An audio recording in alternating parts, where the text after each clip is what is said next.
Yan na po natin, Undersecretary Claire Castro, Palace Press Officer. Yusek, magandang umaga si Joel Siweng. Magandang umaga po. Good morning, Wen. Good morning sa lahat na nakikinig at nanonood sa inyong programa. Good morning po. Good Good morning morning, po ma'am. sa inyo. Ma'am, meron daw namumurong balasahan sa gabinete.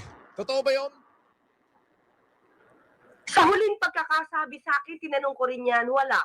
Mhm. Wala. Wala pang update. Yes, oo. Kontento naman ang Pangulo. Makailang beses kong tinanong. Opo, kontento naman po ang Pangulong Marcos sa trabaho po ng gabinete, lalo na po sa kanyang mga economic managers. So far ha, Joel, Wen, sa ngayon, itong araw na to, oo. Parang ano ko doon, ma'am? Ano ba 'yon? Sa ngayong araw na ito, ibig bang sabihin may pasubali 'yon, Yusek? Kasi even before sinabi natin, di ba, lagi namang tumitingin, nagmo-monitor ang Pangulo, ini-evaluate niya yung trabaho ng bawat miyembro ng kabinete. So, ngayon, sa araw na to, opo. So, sa mga susunod na araw, hindi natin masasabi kung siya ba ay hindi masasatisfy sa trabaho ng isang CAPSEC. So, as of now, wala pong issue about Alright. sa cabinet revamp. Meron pong statement kahapon ng presidential sister, si Senador Amy Marcos, at binabanggit po niya dun sa kanyang mga pahayag na bubuwagin na raw po ang ICI, ma'am. February 1.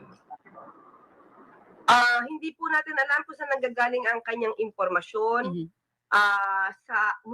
Sa atin, dahil nga hindi po siya nagiging issue, wala pong ibinibigay na update patungkol po dyan. Siguro po kung darating yung panahon na ganyan at totoong mangyayari, manggagaling din naman po sa atin ang balita na yan. Ano po ang plano talaga ng Pangulo sa ICI, Yusek? Kasi isa na lang yung Dalawa na ho ang nagbitiw eh. Oo, isa na lang ang bumubuo doon sa ICI, si Justice Andres Reyes. I mean, kung functionality ng komisyon ng pag-uusapan, pilay na po ito sa ngayon, Yusek. Opo, ang nagkitrabaho po kasi ni Sec. Babe Singson at saka po ni ICI Commissioner Fajardo ay tama naman po sa timeline. Sabi nga po nila ay nagampanan nila ang kanilang role. So, ako po ay personal na hindi ko alam kung anong mga dokumento na nasumite dyan. Most probably, tapos na po ang ibang mga papel na kanilang dapat aralin. Sa ngayon po, wala po na pag-uusapan kung magkakaroon ng replacement. Pero nagpapatuloy pa rin po ang ICI. Katulad din po nang nadinig po natin si Atty. Hosacan na nagsabi na walang abiso sa kanila kung sila ay bubuwagin. Kaya patuloy din po ang kanilang pag-iimbestiga. Saka kaya yung ibang mga complainants, yung ibang mga may alam at may mga ebidensya, ibigay nyo na po sa ICI para po maisama sa pag-iimbestiga. Parang kawawa naman si Justice Reyes, mag-isa lang siya doon, wala sa ibang katulong, ma'am. Unless, siyempre iba yung, sabi nga nila ay yung groundwork, hindi po ba? Nandun yung sa ibang mga abogado. But just the same, iba yung buo yung heads ng buong komisyon. Para yung, even, yung tiwala po ng taong bayan ay buo din doon sa komisyon. Ang ICI naman po ay meron pa po mga tauhan na siya po nagtatrabaho. Ang umalis lamang po ay si dating Sec. Babe Singson at saka si ICI Commissioner Fajardo. Pero patuloy pa rin po yung iba at tumutulong pa rin po sa pag-iimbestiga. Pero you still expect na katulad po ng dati, magpapatawag sila ng pagdinig, pinapatawag yung ibang mga kailangang paharapin na mga sangkot po dito. Well, quote-unquote sangkot o na-i-issue dito sa flood control mess, Yusek. Sa ngayon po, hindi po natin alam kung anong magiging polisiya po nila o anong procedure po nila. But still, ang alam po ng Pangulo ay patuloy pa rin po ang pag-iimbestiga ng ICI. Pero ang expectation din po ng Malacanang winding down na itong komisyon sa ngayon, Yusek, ng kanilang trabaho. Ini-expect ng Pangulo, sa ngayon, hindi po kung masasabi ko, ina-expect niya po yan. Pero ang in-expect po ng Pangulo ay magkaroon din po ng batas para magkaroon ng independent commission. May nagsasabi po kasi, Yusek, na parang naging lame duck yung ICI dahil doon sa nawalan ito ng dalawang matikas na heads, no? Would you agree? Hindi po.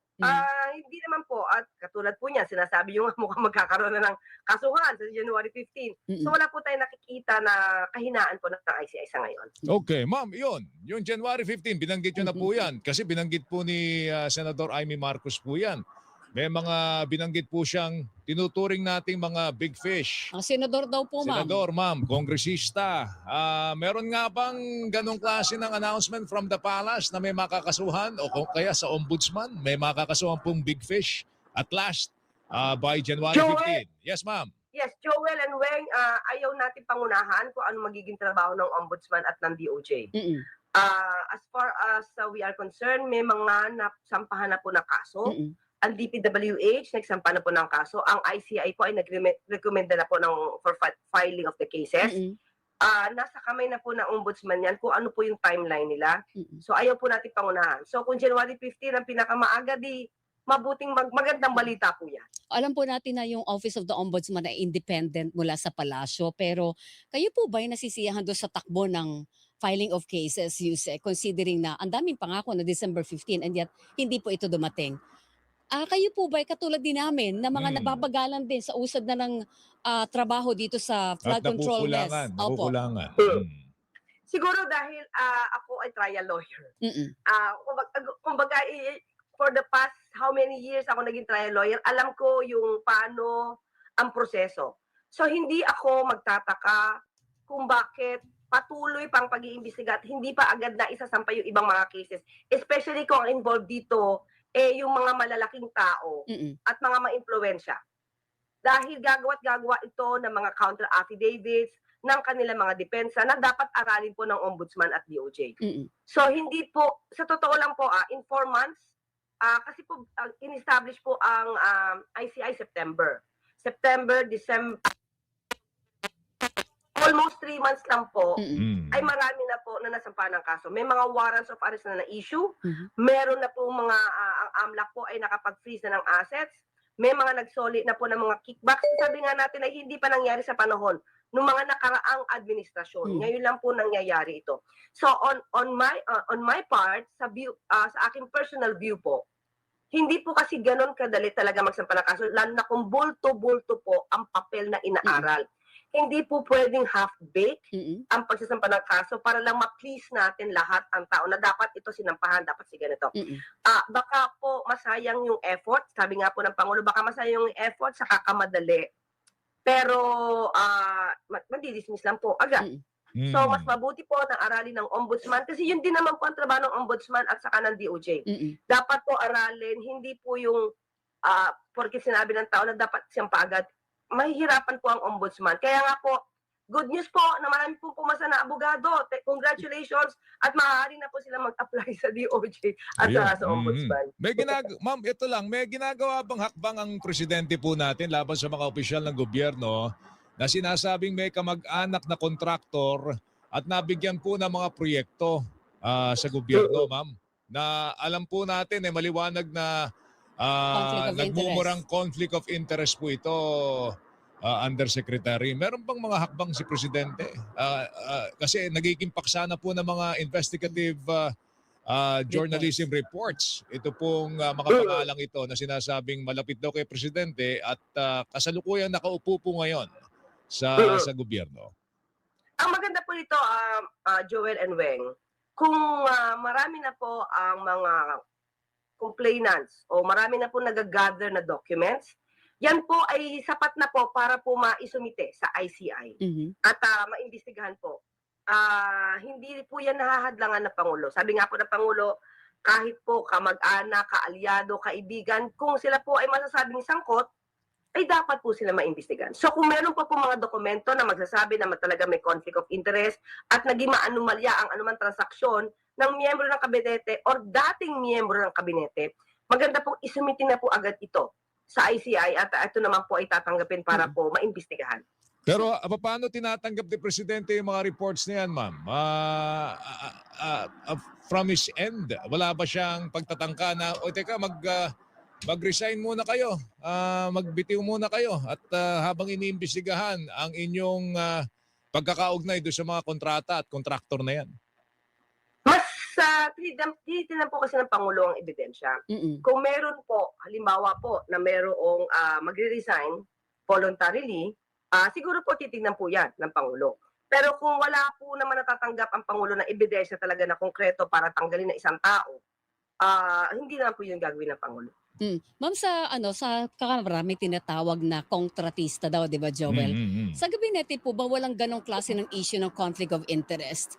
Kayo po ba ay tiningnan din, na-vet din kayo matapos pumutok itong anomaly na ito dahil yung issue ng may kamag-anak na may kontrata sa gobyerno or mismo miyembro ng gabinete yung may kontrata o may ganitong klase ng negosyo? Sa ngayon po kasi mas kakailanganin po siguro ng Pangulo na isumite talaga kung ano yung mga dokumento. Hindi po kasi pwedeng mag-rely lang sa news Mm-mm. Mhm. or kung ano po ang nandiyan sa diaryo or what. Mas maganda po kung maisusumite po ito at para matignan po rin ng Pangulo.